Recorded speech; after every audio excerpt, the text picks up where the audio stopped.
Depois da aprovação do projeto de lei de diretrizes orçamentárias, o Congresso Nacional, como eu mencionei, entra na sua reta final das atividades desse ano. Nessa semana, tem a expectativa das discussões do PL antifacção. Essas discussões vão retornar no Senado. Larissa, em que pé, de fato, está essa discussão? Olha, Letícia, em relação ao projeto de lei antifacção, né, havia uma expectativa de que fosse votado na semana passada, na Comissão de Constituição e Justiça do Senado, mas essa votação foi adiada para amanhã. Na quarta-feira. Essa votação adiada na Comissão de Constituição e Justiça do PL antifacção. Então, uma expectativa para a gente entender, né? Se de fato vai ter uma votação expressiva favorável e também, algo que a gente comentava aqui na semana passada, né, Letícia, que era em relação a como ficaria o projeto, tendo em vista que veio da Câmara, o relator, né, já fez mudanças e quando um projeto vem de outra casa, né, veio da Câmara e o Senado fez alterações, ele precisa retornar para uma nova análise da Câmara e o que vai acontecer porque o relator já fez modificações de conteúdo, né, modificações de mérito.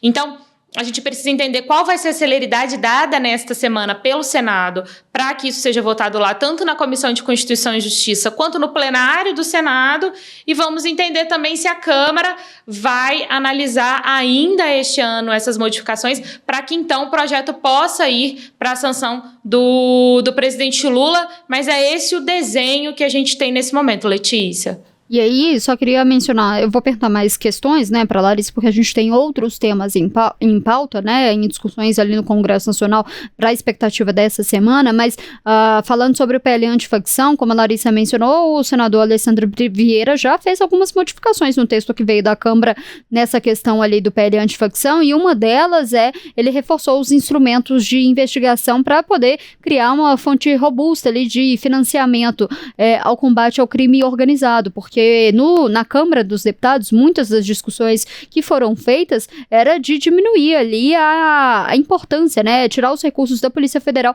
para continuar. E aí o senador reforçou essa questão ali, que foi uma mudança ali do Derrit, né, Guilherme Derrit, do secretário, né, de Segurança de São Paulo, que acabou voltando para a Câmara para poder relatar esse projeto. E aí ele fez algumas outras mudanças. Vamos acompanhar, como a Larissa mencionou. Essas mudanças que o senador Alessandro Vieira fez, ele, por ter um perfil mais técnico, vão permanecer na Câmara, vão conseguir chegar em um acordo ou não, sabendo que essa discussão de segurança pública é um assunto ali do eleitor, um assunto prioritário para as eleições do ano que vem. Então a própria Câmara e o Senado, o Congresso Nacional, também quer dar uma resposta para isso, para poder deixar ali o seu protagonismo também nessa discussão e não deixar só para o governo. E que na Câmara a gente viu que muita da discussão briga governo e Congresso era quem ia deixar a marca do protagonismo nesse texto. Mas, Larissa, para a gente fechar, tem essa expectativa aí do PL antifacção, mas também um assunto que movimentou muito na última semana, também é aquela polêmica do impeachment de ministros do Supremo Tribunal Federal. Como que estão essas discussões aí?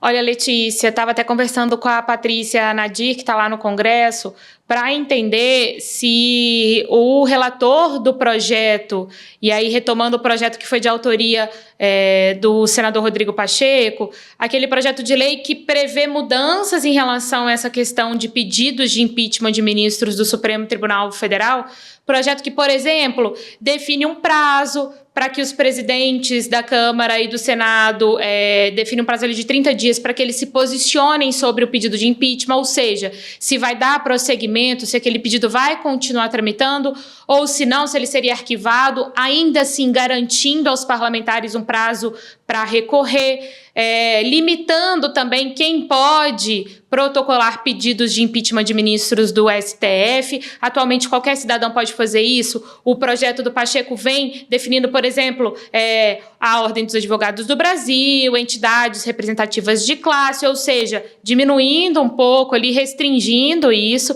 Então, eu perguntava para a Patrícia se existe alguma expectativa de que o relator apresente o parecer desse projeto, porque a gente lembrava aqui na semana passada que ele está travado, né? Nem esse parecer ainda não foi apresentado. Existe uma expectativa de que isso possa acontecer nessa semana, mas ainda sem um dia específico definido para que isso possa acontecer. Esse é o projeto que está lá no Senado, como eu disse, de autoria de Rodrigo Pacheco, prevê essas modificações, então, e foi mencionado na semana passada, né? Ele ganhou ali algum destaque quando esse debate foi retomado. Então, vamos entender se ao longo da semana, se o relator vai de fato apresentar esse parecer, se esse parecer vai ser, digamos, sem fazer modificações no projeto original de Rodrigo Pacheco, ou se vai trazer alguma alteração, e para a gente entender qual vai ser também a receptividade do Senado, falando especificamente do Senado, né? Afinal de contas, o projeto está lá,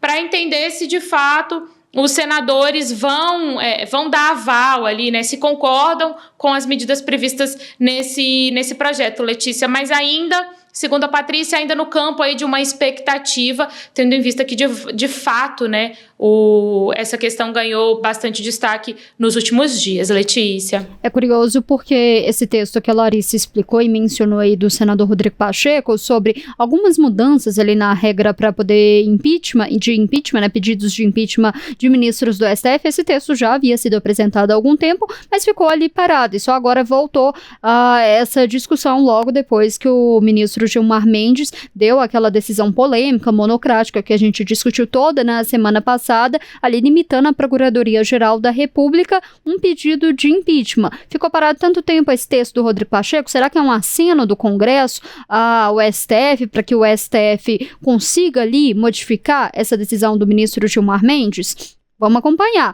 Lembrando que o STF vai começar nessa semana e tem até a semana que vem para referendar ou não essa decisão do ministro Gilmar Mendes. O que vai prevalecer? O corporativismo? Os ministros vão acompanhar o ministro Gilmar Mendes nessa decisão ali de restringir a Procuradoria-Geral pedidos de impeachment ou não? Esse projeto do senador Rodrigo Pacheco, essas iniciativas que estão acontecendo ali no Senado, na Câmara, todas essas discussões vão impactar, influenciar de alguma forma a decisão dos outros ministros? Vamos acompanhar tudo isso. Mas, Larissa, eu já estava esquecendo, tem um outro assunto que parecia também ter sido esquecido, mas não foi, que é o destino, né, do ministro do Turismo, Celso Sabino, dentro da União Brasil. Deve ser decidido isso hoje, né? Olha, o que tudo indica sim, Letícia, tem uma reunião marcada no partido, né, no União Brasil, para as 3h da tarde, e a expectativa é que haja uma decisão aí, se o ministro de fato vai ser expulso do partido, ou se não. A gente lembra, né, que